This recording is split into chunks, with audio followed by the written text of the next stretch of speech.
What is the most important thing that every man needs to do to keep his wife happy? That starts with an L. Okay. And what is that? Learn? Mandala. Okay, no, come on. The first step. First step. L. Listen. Listen. Interesting. Yeah. Well, not so interesting. I used to give workshops in Barcelona called Listen. Do you think many people showed up? No. No, because nobody wants to listen. We all want to be the star of the show and have our voices heard.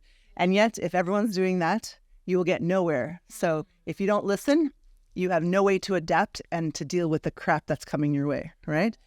Okay, next step is an A. Once you listen to those people, you must accept what they say, even if you don't like it, because it's their reality. Yeah, you can't fight two people that don't accept what the other person says. No, you're wrong. No, you're wrong. Great. Good luck trying to solve any problem. You have to go, okay, you're wrong, and I accept that you're wrong. We still have a job to solve. And this one says, oh, you're wrong, but we're still on the same team and we want to solve something. So what are we going to do about it? If you don't accept what the person said, you don't deal with reality. Reality is some people think like this, some people think like this, economy's like this, government's like this, your mother-in-law is like this. What are you going to do about it? Accept. God, give me the strength and the wisdom to change what I can and accept what I can't. So once you've accepted what that person has said, once you have listened so carefully, you've repeated back to them what they have said, they feel heard, their truth is heard, your truth is heard. Now you have the B. And the B is build. Yeah? And build comes with a very powerful word. Most of us spend our lives saying, oh, I'd love to do that. That sounds like a great idea. Oh, yeah, why not?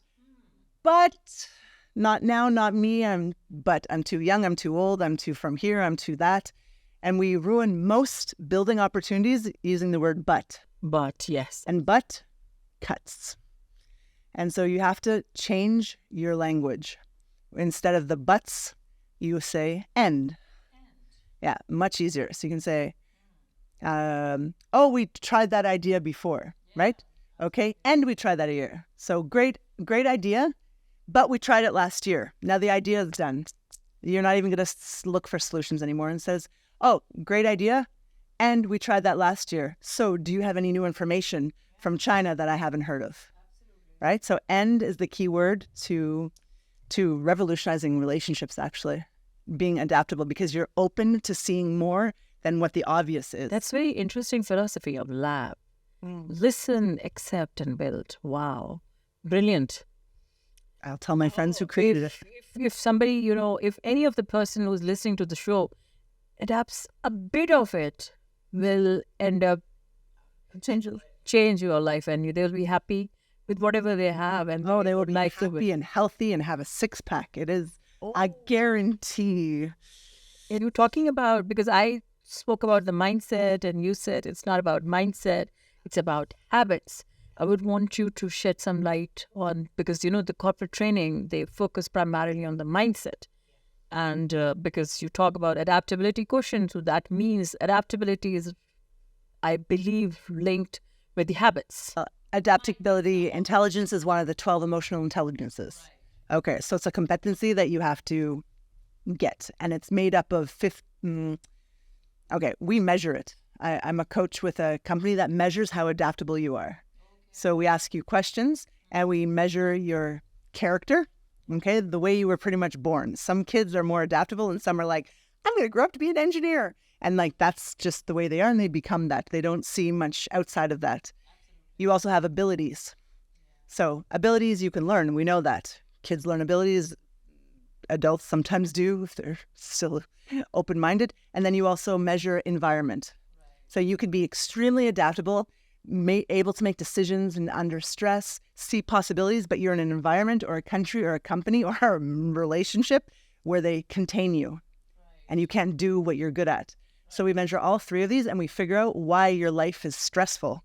Which one is it? Do you have to get rid of the environment that you're in? Were you born a little bit on the rigid side? Right. Or do you just not have the skills? And do you want to hear the 5 skills that you need to have to be adaptable? No. I You want to hear? Yeah. No, yes. You're playing with me. No, yes. I want to know. Okay, so this is why I say mindset is a very small piece of it, because to be more adaptable, you need 5 skills, and one is mindset. Just one of them is the mindset. Whereas we go into corporate settings and we teach mindset. Mindset will change your life. My mindset is a very thin, healthy woman who eats fish and salad every day. But my habits lead me to eat bread, butter, and cheese and sit on the computer for 8 hours a day. But my mindset, I am totally aware that that's the best thing to do, and I know it. But my habits are off. So I don't change my life. So mindset is one. And then you have the ability to unlearn what you learned that doesn't serve you anymore, right? You have mental flexibility, the ability to make a decision with 2 equally interesting options and not cry about it for the rest of your life. And then you have, these 2 are hard to train. Resilience and grit. Life teaches you these, or if you grew up as a spoiled person, you just don't have those. So these ones you can learn through corporate training, and that's what we specialize in. That's very interesting and amazing to know. Very, very thoughtful process, very useful process. You're not doomed. If you stress too much when uncertainty comes, you can learn these 3 things.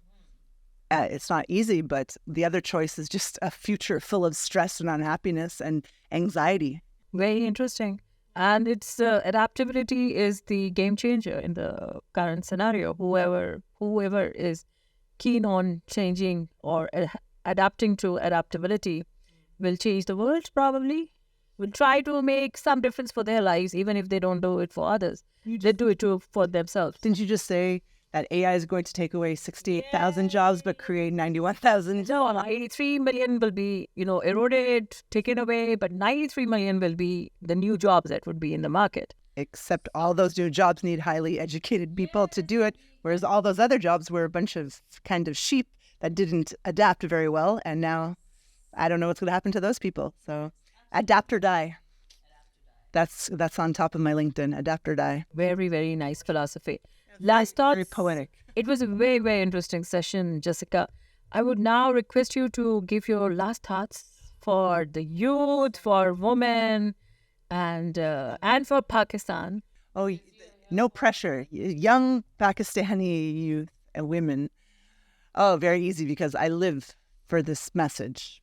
My message is clear. What I saw today, what I saw in the TEDx, when I went to the chamber with you today, I see smart women. I see beautiful, powerful women that need to speak up, and they need to learn the ability to command a room and to be persuasive, to be eloquent, to be charismatic. Because if we don't, we will get swiped left on to someone who captures the attention better. With this world of social media and short attention spans, you young people have such short attention spans. If you're not great at communicating, you're done. And so I say to Pakistan young people, my God, learn excellent communication skills. Learn how to hear people, how to listen to them, how to build with them, how to build relationships, how to be adaptable to the ideas of the world. Unlearn what doesn't serve you anymore. If it's hurting you, if it's hurting your culture, if it's hurting the world, unlearn that and learn something that will do all the good in the world that you want. Right. Interesting. Very nice.